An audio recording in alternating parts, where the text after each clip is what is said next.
जय हिंद दोस्तों, आपका स्वागत है एक बार फिर से आपके अपने चैनल प्रभाकर अपडेट्स पर। दोस्तों आज की वीडियो में बात करेंगे सीपीओ मेंस के रिगार्डिंग। सीपीओ मेंस में स्कोर कैसे इंप्रूव कर सकते हो। दोस्तों 160 155 में फंसे हुए हो, आगे नहीं बढ़ रहा है स्कोर। मैंने दोस्तों as a Hindi medium student मैं आपको बताना चाहता हूं, क्योंकि चीजें मैंने फर्स्ट अटेम्प्ट, मेरा सीपीओ फर्स्ट अटेम्प्ट था सीपीओ मेंस का, वो 181.5 मैंने स्कोर करा और हिंदी मीडियम का स्टूडेंट हूं और मैंने स्मार्ट स्टडी करके ही चीजें करी, क्योंकि मैं एक रेगुलर यूपी पुलिस कांस्टेबल में जॉब भी करता हूं और दिल्ली पुलिस में सब इंस्पेक्टर के पद पर चयनित हुआ। कैसे चयनित हुआ दोस्तों, एक चीज होती है आपके अंदर लगन होनी चाहिए, सबसे पहली बात तो है, वो तो सबके अंदर होनी चाहिए, लेकिन एक स्मार्ट स्टडी भी होनी चाहिए। आपको तरीका पता होना चाहिए, अप्रोच पता होना चाहिए कि आपको चीजें कवर कैसे करनी है। आपको स्कोर इंप्रूव नहीं हो रहा दोस्तों, कुछ चीजें मिस आउट हो रही हैं, तो शायद मैं आपको समझा पाऊं। दोस्तों वीडियो को पूरा देखना है और अच्छे से देखना है, क्योंकि आपको चीजें समझ आनी चाहिए, क्योंकि मैं रेगुलर जॉब पे रहते हुए चीजें मैंने करी। तो दोस्तों शायद मैंने आपको मेरी स्मार्ट स्ट्रेटजी जो है आपको शायद समझ आए और मैं क्या करता था क्या नहीं करता था, आपको सब चीज समझाऊंगा। वीडियो पूरा देखो, चैनल पर अगर पहली बार सब्सक्राइब कर लो, वीडियो को लाइक भी कर दो और कर देना, ठीक है। सबसे पहली बात है, आपको प्रीवियस पेपर पे आप फोकस कर देना चाहिए कि नहीं कर देना चाहिए। दोस्तों अभी मैं बोलूंगा टेक्स्ट बुक पे जो भी मॉक टेस्ट आते हैं आपको देने चाहिए, क्योंकि टेक्स्ट बुक पे जो है चीजें जो है बहुत ज्यादा रिलेटेबल और एग्जाम के लेवल की चीजें आती हैं दोस्तों, इसीलिए मैं टेक्स्ट बुक ही रिकमेंड करता हूं हर जगह हर बारी। तो ठीक है, सीपीओ मेंस में आपको 200 क्वेश्चन आते हैं, 200 नंबर के आते हैं। मेरे ख्याल से आपको 200 के 200 करने ही नहीं है। अगर आपको करनी है तो आप वोकैब पोर्शन में आप वोकैब में तुक्का मारना बंद कर दें। दोस्तों वोकैब का जो तुक्का मारते हो आप, वो चीजें आपको कहीं ना कहीं दिमाग में निगेटिविटी लाते हैं कि अरे यार मेरे क्वेश्चन गलत हो जाते हैं बार बार। कई बार ऐसा होता है आपको बिल्कुल भी नहीं आता, फिर भी आप उसमें तुक्का मार रहे हो। आप उस कॉन्सेप्ट को सीखने से ज्यादा उसमें तुक्का मारना प्रेफर करते हो। आपने आज तुक्का मारा, कल फिर तुक्का मारोगे। ये नहीं कि उस कॉन्सेप्ट को ही सीख लिया जाए, या कुछ और चीजें ऐसी हैं जो आपने वर्ड नहीं पढ़ा। मान लो कि टेक्स्ट बुक की वोकैबुलरी अलग आती है, जो एक्चुअल पेपर होता है उसमें वोकैबुलरी थोड़ी सी आसान होती है, क्योंकि वो प्रीवियस ईयर पेपर से रिलेटेड होती है। तो आप टेक्स्ट बुक की वोकैब से अपना दिमाग में स्ट्रेस ले आते हो, अरे यार अब नहीं हो रहा, कैसे होगा। मेरे ख्याल से टेक्स्ट बुक के मॉक में 170 मार्क्स ही इनफ है अगर आपको पेपर में 180 प्लस स्कोर करना है, क्योंकि आप टेक्स्ट बुक पे हिसाब से अपने आप को जजमेंट नहीं कर सकते। वो एक मॉक टेस्ट है, मॉक टेस्ट की डिफिकल्टी लेवल अलग होती है। तो सबसे पहली बात है, बी पॉजिटिव।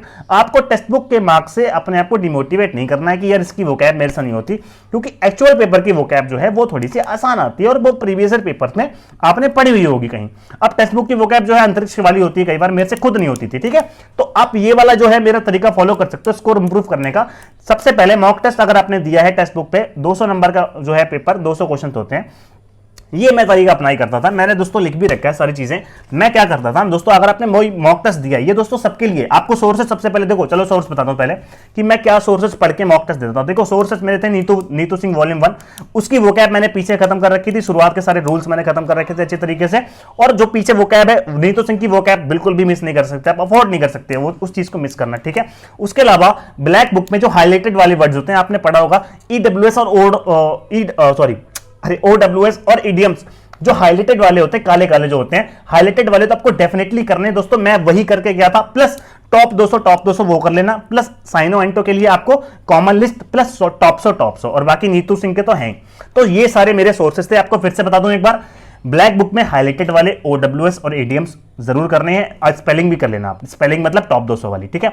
उसके अलावा टॉप 200 ईडीएम ओडब्ल्यूएस करने हैं। उसके अलावा आपको जो साइनो और एंटो वाली जो कॉमन लिस्ट है वो करनी है आपको, और पीछे दिए हुए रीसेंट एग्जाम्स के कर सकते हो। बाकी स्पेलिंग के लिए आपको केवल वही इनफ है जो टॉप 200 दे रखी होती है स्पेलिंग्स, वही करो। लिमिटेड रखो जो है अपने सोर्सेस, बार बार इन्हीं को रिवाइज करना दोस्तों, ये मोर देन इनफ है।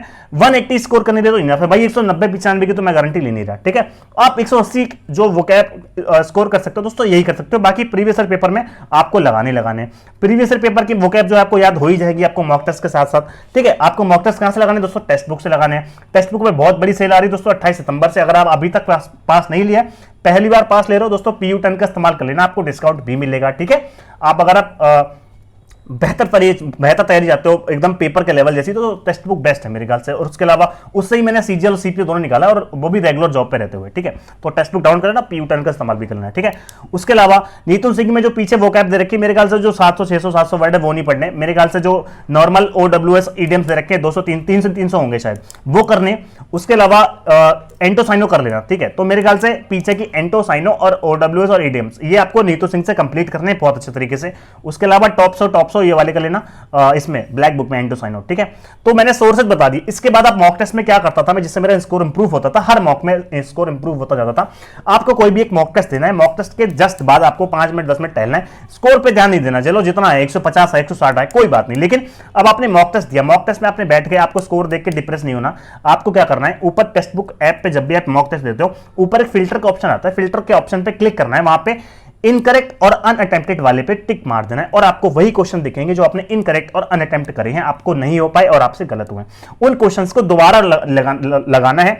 और पेपर पे एक जो है कॉलम बना के रख लो कि आपके दोबारा से कितने क्वेश्चन सही हुए जो आपने अटेम्प्ट करे थे और कितने जो अटेम्प्ट नहीं करे थे, आपने जो बाद में सुकून से टाइम लगा के, क्योंकि टाइम का इशू नहीं लेना कि भाई यार 2 घंटे से ऊपर हो गया, ऐसा कुछ नहीं। आपको अभी युद्ध में जितना पसीना बहाओगे उतना, सॉरी जो ग्राउंड पर मतलब जमीन पर जितना भी पसीना अभी बह रहा है वो युद्ध में उतना ही कम खून बहेगा। ये मेरा जो है आइडियोलॉजी थी कि मैं जितनी ज्यादा यहां पे, क्योंकि यहां पे गलतियां करना ही एक कला है, आप गलतियां करो, गलतियों से सीखो। ये नहीं कि अरे यार गलत हो गया पेपर में भी गलत हो जाएगा, नहीं, अभी आपके सीखने का टाइम है। अगर आपने गलती करी है तो उसका सीखो, ये नहीं कि गलती से डिप्रेस हो जाओ, ऐसा नहीं है। आपको चीजें समझनी है। आपने कोई क्वेश्चन गलत करा, अगर आपने क्वेश्चन अटेम्प्ट नहीं करा तो उन क्वेश्चंस को दोबारा अटेम्प्ट करो। क्या पता उनमें से 10 क्वेश्चन आपने गलत करे तो 3 से 4 क्वेश्चन आपको दोबारा करे तो अटेम्प्ट बन जाए, वो सही हो जाए। तो उन क्वेश्चंस को दोबारा से रिवाइज करना है आपको, ठीक है। जब भी कोई आपको मॉक रिवाइज करना है दोबारा से, मान लो संडे है, संडे मतलब रिवीजन डे, आपको संडे को यही काम करना है बैठ के। कोई भी मॉक टेस्ट देते हो, अगर आपने उस टाइम पे सही से दोबारा री अटेम्प्ट नहीं करा, उस मॉक टेस्ट को री अटेम्प्ट जरूर से जरूर करा करो। इसी से आपके मॉक का स्कोर इंप्रूव होगा, आपको कमियां पता लगेंगी, आपको खुद की डायरेक्शन पता लगेगी कि आप किस डायरेक्शन में आगे बढ़ रहे हो, आप कहां पे हो। मतलब आपने कोई चीज गलती करी, आप सेम चीज हर पेपर में हर मॉक में गलती कर रहे हो, आपको पता ही नहीं चल रहा है, कई बार ऐसा होता है। दोस्तों उस चीज को फॉलो करने के लिए आपको, मतलब उस चीज को खत्म करने के लिए आपको एक मॉक टेस्ट देने के बाद थोड़ी देर टहलो, वॉक करो, थोड़ा सा रिलैक्स करो, उसके बाद तुरंत एक जो है फिल्टर लगा के रिंग रॉन्ग और अनअटेम्प्टेड वाले पे उस पर दोबारा से सॉल्व करो और जो क्वेश्चन आपसे बन रहे हैं उनको टिक कर लो कि हाँ भाई मेरे से इतने सही हो गए थे। और जो क्वेश्चन नहीं बन रहे, मान लो आरसी का कोई क्वेश्चन रहता है तो आरसी से या क्लोज टेस्ट है या पीक्यूआरएस की बहुत सारी ट्रिक्स जो है रानी मैम ने करा रखी है, निमिषा बंसल मैम ने करा रखी है, तरुण ग्रोवर सर ने करा रखी है। ये चीजें कर सकते हो आप यूट्यूब से। तो ये चीजें आपको YouTube पे सर्च करनी, जो भी आपका पार्टिकुलर टॉपिक गलत हो रहा है। अगर आपका पार्टिकुलर कोई रूल वगैरह गलत हो रहा है तो आपको रूल्स का रिवीजन ही करना है। उसके अलावा आपको प्रॉपर सर्च करना है YouTube पे कि भाई मेरे को ये टॉपिक देखना है, आरसी टिप्स, तमाम वीडियो आ जाएंगी, किसी ना किसी की टिप तो समझ आएगी ना आपको, है ना। तो ये चीजें ऐसे ही खत्म कर सकते हो आप, ठीक है। तो बाकी मैं ज्यादा ज्ञान देना नहीं चाहता। अगर आपको 180 प्लस स्कोर करना है, ये चीज आप ध्यान में रख सकते हो। सोर्सेस नीतू वॉल्यूम 1 और ब्लैक बुक, और उसके अलावा पिनैकल की जो है इंग्लिश वाली बुक आती है वो, ठीक है। पिनैकल की इंग्लिश वाली बुक का काम क्या है, उसमें आप आरसी, क्लोज टेस्ट और पीक्यूआरएस ये आप जो है स्पेशली प्रैक्टिस कर सकते हो। मान लो आपको 10 आरसी या 5 आरसी करनी है डेली, 10 क्लोज टेस्ट करने हैं और कम से कम 10 पीक्यूआरएस करने हैं। अगर आपने डेली इतने कर लिए, आपका मेरे ख्याल से 1 महीने में पीक्यूआरएस ये सब चीजें सारे कॉन्सेप्ट क्लियर हो जाएंगे, आपकी स्पीड अपना ऑटोमेटिक बढ़ जाएगी। अगर टाइम लगता है तो आप रीडिंग बढ़ा सकते हो, आर्टिकल रीडिंग। एक चैनल है इंग्लिश माध्यम करके, टेलीग्राम ग्रुप का, टेलीग्राम ग्रुप है इंग्लिश माध्यम, वहां पे आर्टिकल्स आते हैं बहुत अच्छे अच्छे, वहां पे मैं रीडिंग करता था क्योंकि मेरे को स्टोरीज पढ़ने में थोड़ा मजा आता था। वहां पे सब कुछ मिलेगा आपको, ठीक है, आर्टिकल्स आते हैं तो आप वहां से चीजें खत्म कर सकते हो। आपकी रीडिंग हैबिट बनना जरूरी है क्योंकि आप रीडिंग करते हो, आपको समझ तो आना चाहिए कि चीजें पढ़ी गए। एक होती है रीडिंग, एक होता है उसको समझ के पढ़ना। समझना जो है तभी आप जो क्वेश्चन सॉल्व करवाओगे। कई बार क्या होता है आप क्वेश्चन पहले पढ़ो आरसी के लिए और उसके बाद जो है पैराग्राफ पढ़ो, तो ये भी कर सकते हो। बहुत सारे तरीके हैं, यूट्यूब पर सब अवेलेबल है। आपको स्ट्रेस नहीं लेना कि अरे यार नहीं होगा कि कैसे नहीं होगा, होगा, क्यों नहीं होगा, बस मेहनत करो। टेक्स्ट बुक पे जितनी ज्यादा प्रैक्टिस करोगे उतना अच्छा है। अभ्यास ही बहुत जरूरी है, अभ्यास के बिना युद्ध नहीं जीते जाते, इसलिए आपको याद रखना है कि आपको अभ्यास पे ध्यान रखना है और टेंशन नहीं लेनी। टेंशन लेके आप चीजें और घटा सकते हो, कम कर सकते हो, अपना इंप्रूवमेंट नहीं कर सकते। दोस्तों स्ट्रेस लेना है किसका, अपनी गलतियों को इंप्रूवमेंट करने का स्ट्रेस लेना है कि मैं गलतियां सुधारूं कैसे, बस उस चीज का स्ट्रेस लेना। ये नहीं कि सिलेक्शन होगा कि नहीं होगा, डजंट मैटर। बाकी एक सेफ स्कोर क्या रह सकता है, यूआर कैटेगरी का बच्चा 170 के अगर आसपास भी ला रहा है सिलेक्शन, इस बार वो लेके जाएगा किसी ना किसी एक नौकरी में। अगर एससी कैटेगरी का बच्चा 160 नंबर लेके आएगा, ये वो बच्चा जो है एससी एसटी की कैटेगरी के 150 160 भी लेके जाएगा, वो भी एक नॉर्मल बच्चा जो है वो भी सिलेक्शन लेके जाएगा, क्योंकि 4000 वैकेंसी है और सीजीएल का होना बहुत बड़ा जो आपके लिए एडवांटेज है दोस्तों, बहुत बड़ा फायदा है। तो पूरी जान लगा दो सीपीओ मेंस के लिए, पूरा बहुत अच्छे से मेहनत करनी है और फिजिकल के लिए तो मेहनत करनी ही है, क्योंकि फिजिकल आपका पहले ही होगा। अभी आपको पता लग जाएगा कि दोस्तों फिजिकल की डेट जो है मेरे ख्याल से अक्टूबर में फिजिकल हो जाना चाहिए। और बाकी कोई है नहीं इतनी बड़ी न्यूज़, बाकी मिलते हैं अगले वीडियो में दोस्तों। हाँ, मुझे इंस्टाग्राम पे फॉलो कर सकते हो, DPSI विकी 98 और प्रभाकर अपडेट्स DPSI मेरी आईडीज हैं। आपको मैंने सारी चीजें समझा दी। अगर अच्छी लगी वीडियो तो कमेंट बॉक्स में बता देना, कोई भी और आपको क्वेरी हो तो मुझे कमेंट बॉक्स में पूछ लेगा, मैं आपको रिप्लाई कर दूंगा। ठीक है दोस्तों, मिलते हैं अगले वीडियो में। हाँ, मेरा टेलीग्राम ग्रुप भी है टारगेट सीपीओ 2024 करके, वहां पे भी मुझे ज्वाइन कर सकते हो। ठीक है दोस्तों, लिंक जो है डिस्क्रिप्शन में है। बाकी टेक्स्ट बुक का जो पास है उसका लिंक भी डिस्क्रिप्शन में डाल रखा है। जय हिंद दोस्तों, जय हिंद, जय भारत।